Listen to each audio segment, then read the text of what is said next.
Claressa Shields looks like she's unraveling in real time. And I'm not talking about a little back and forth on Twitter.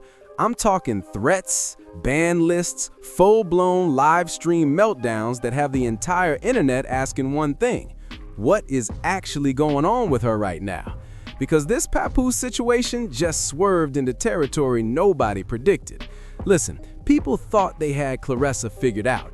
Undisputed champion, strong, outspoken, living her truth with Papoose while Remy Ma moves on. That's the storyline she wanted stamped. But that image is cracking quickly because new clips, fresh rants, and direct threats are popping up, and they tell a very different story. What we're seeing doesn't feel like confidence, it feels like panic. And the internet? Oh, they're connecting dots Claressa probably hoped would stay scattered. This narrative is shifting in real time, and honestly, it's getting hard to watch. So let's walk through what actually happened. Claressa went live again, and this time it wasn't just venting. She issued threats, specific ones. She said she has names, photos, and an entire list of content creators who allegedly won't be allowed inside Little Caesars Arena for her upcoming fight. Let that sink in. She's talking about banning people from a public venue because they're not praising her online. Think about that. This is a professional athlete, reportedly a multi-millionaire, someone who should be locked in on camp, promotion, legacy, and instead she's online building what sounds like a blacklist. Now here's where it gets interesting. The internet immediately broke down her live stream frame by frame, word by word, and noticed a pattern. Every time Claressa spirals like this, Papoose is nowhere to be found. He's in New York, he's busy, he's unavailable, and suddenly she's on live going off on strangers. The pattern isn't subtle. She even popped out in a head wrap this time, and people are joking that it's her about to crash out uniform. But let's focus on what she actually said. She told creators they're not allowed to use her name anymore. Her exact energy was that if you're not speaking positively about her, don't call her Claressa Shields. So what exactly are people supposed to say? Papoose's girlfriend? Remy's still husband situation? The woman waiting on paperwork? Because those are the labels the public is already using. And here's what stands out the most. She keeps claiming she's being bullied, attacked, and dragged. But when you actually review the content she's upset about, there's no wild name-calling or personal smears. It's a commentary. You're publicly involved with a married man. You're threatening bloggers instead of focusing on fight prep. You've reportedly lost endorsement opportunities because brands don't want controversy tied to their campaigns. Those aren't insults, that's public perception, and she's struggling with it. TMZ hasn't even jumped on this yet, but social media is archiving everything. People are lining up timelines, pulling screenshots, and comparing her current behavior to pre-Papoose Claressa. And the contrast is sharp. The old Claressa felt disciplined, mission-focused, locked in. The new Claressa is on Instagram Live at 2 a.m. arguing with people who've never met her. That's not elevation, that's backtracking. And now the real question is floating around. Is Papoose the issue, or is he just amplifying traits that were always there? Now let's talk MoveIt, because this is where things start clicking. Claressa Shields may be facing something she didn't anticipate, a relevance crisis. Before Papoose, outside of core boxing fans, her name wasn't circulating in mainstream culture. She's accomplished, undefeated, and decorated, but boxing, especially women's boxing, doesn't dominate headlines the way it once did. Then the Papoose drama hit, and suddenly her name was everywhere, not because of belts, because of controversy. And here's the uncomfortable truth: attention doesn't automatically equal respect. She may have thought this relationship would translate into that black love power couple aura, that Remy and Papoose glow. Instead, she became the headline nobody wants to be, the alleged other woman, the disruptor, the side story trying to be the center stage. And that shift stings, because Claressa Shields is used to winning, used to being the champion, used to being the headline for dominance. But in this narrative, she's not in control.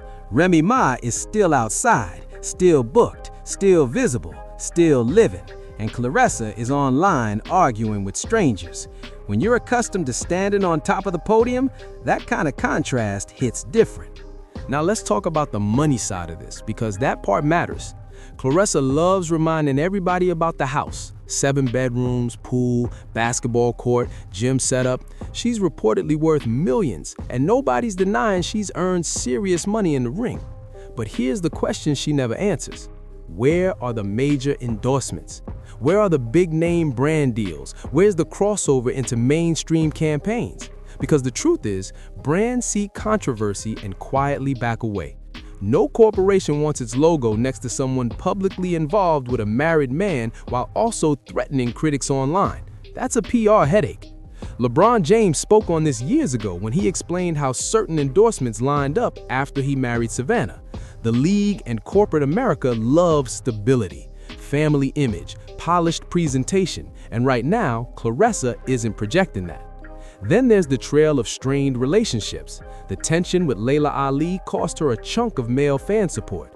The toy drive situation, where she reportedly refused to donate because of issues with the kid's mother, rubbed people the wrong way. Then the online back and forths with light-skinned black women that felt unnecessary and divisive. And now this Papoose situation, where critics say she played friendly with Remy while getting close to her husband behind the scenes. Stack all of that together and it starts looking like self-sabotage. And what makes it heavier is that Papoose doesn't appear all in. There's no confirmed divorce, he doesn't consistently post Claressa, he disappears. And when he disappears, she unravels online. That dynamic says a lot. It doesn't read like control, it reads like insecurity.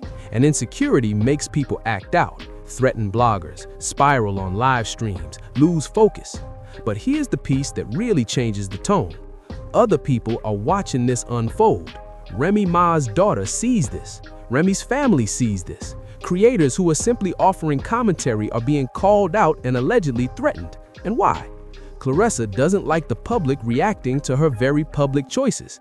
Let's be honest, most commentary hasn't been about her looks or cheap insults, it's about the situation. Dating a married man publicly and then demanding silence when it's discussed doesn't align. And the more aggressively she responds, the worse it looks. There's no grace in the reaction, no calm maturity, just escalation. That's exactly the type of volatility brands avoid. Think about the creators she's naming. These are individuals with families, with platforms they've built over the years, and she's allegedly compiling lists with names and photos. For what purpose? To intimidate? To scare? That's not dominance, that's anxiety. And when she goes live, you can hear it. There's tension in her voice. It doesn't sound steady, it sounds strained. She's projecting confidence, but it feels forced. Because deep down, she likely understands a few uncomfortable truths. There's no confirmed divorce. Public opinion isn't swinging in her favor, the drama is overshadowing her athletic accomplishments, and instead of recalibrating, she's doubling down. That's where it becomes tragic. Inside the ropes, she's elite. Outside of them, she's fumbling around, and it feels self-inflicted. Now back to the receipts, because the internet did not miss this. People started resurfacing old interviews, old captions, old energy, and the shift is dramatic. There's footage from 2 years ago where Claressa talks about discipline, tunnel vision, and zero distractions. She sounded composed, strategic, and focused. Compare that to recent live streams, emotional, reactive, scattered. Viewers are literally editing side-by-side comparisons, and the contrast is sharp. One viral comment said, "Papoose didn't upgrade her lifestyle, he downgraded her mindset." And that line stuck, because the current version of Claressa doesn't resemble the laser-focused champion we saw dominating fights. This version seems defensive, distracted, and constantly explaining herself. Then the internet analysts went deeper. They began mapping Papoose's whereabouts against her online meltdowns. When he's in New York, she's quiet. When he's in Michigan with her, she's steady. But when he leaves or goes silent, she spirals publicly. That cycle has reportedly repeated multiple times over the last few months. Multiple times. At that point, people stop calling it a coincidence. That's dependency. And more people are starting to clock that Claressa isn't just romantically involved with Papoose, she seems emotionally reliant on the validation he feeds her. When he's present, she's steady. When that attention disappears, she unravels publicly. Then there's the fight promotion, or what feels like the absence of it. She has a major bout scheduled in a couple of weeks at Little Caesars Arena. Instead of building anticipation, dropping training footage, pushing narratives about legacy, she's talking about banning people from attending. Think about that approach. Ticket sales have reportedly not hit capacity, even though Papoose hinted it's not fully sold out despite earlier claims. And the countermove is telling critics they're not welcome. That doesn't expand your base, that shrinks it. People online also notice she's recycling older photos for promotional posts. Yet when creators use those same archived images, she explodes. She calls it shady, accuses them of trying to frame her negatively. But here's the contradiction. She warned people not to screenshot her newer content or she'd file strikes. So what's left for commentary pages to use? Public archive photos, which she also criticizes. It becomes a cycle she engineered herself, and it makes her appear unreasonable. There's also the repeated focus on wealth. The house in the hills, 7 bedrooms, pool, court, gym, millions in net worth. Success is success, no debate there. But when it's constantly repeated, it raises a question. Who is that reassurance for? The audience or her own reflection? Because truly secure wealth doesn't need a loudspeaker. It just exists. And the more she emphasizes material success while spiraling online, the more it suggests the money isn't translating into peace, because deep down, she likely knows something feels unstable. The relationship began under controversy. The public attention skews negative, career momentum feels stalled, and square footage can't repair that. The origin of this entire saga makes it even more layered. The public only learned about Claressa and Papoose because Remy exposed them. Remy aired frustrations about finances, effort, and disrespect. Screenshots surfaced, messages surfaced, allegations that Claressa wanted the relationship to be public surfaced. And here's the uncomfortable angle. Reports suggest Papoose didn't initially want it broadcast. Had Remy stayed silent, the dynamic might have remained private. That would mean Papoose balancing both sides quietly. That would mean Claressa remaining unseen publicly. That's the reality critics argue she doesn't want to confront. The narrative wasn't a fairy tale reveal, it was an exposure. And now there's an attempt to reshape it into destiny. But the internet has a memory. Digital footprints don't evaporate. The harder she tries to steer the story, the more fragmented it appears. Comparisons to other elite athletes are also circulating. Serena Williams, Simone Biles, Naomi Osaka, women who faced scrutiny and pressure without threatening online commentators. They stayed composed, brand-aligned, above the noise. That contrast is being highlighted. Instead of modeling restraint, Claressa appears to be leaning into confrontation, and it raises a question. Is this amplified by Papoose's presence, or is it a side of her that was always there, but less visible? Then comes the future outlook. This dynamic can't sustain indefinitely. Either Papoose finalizes a divorce and publicly commits, or he continues in limbo. Observers suggest he appears comfortable in that gray area, connected to Remy historically, connected to Claressa presently. No urgent changes.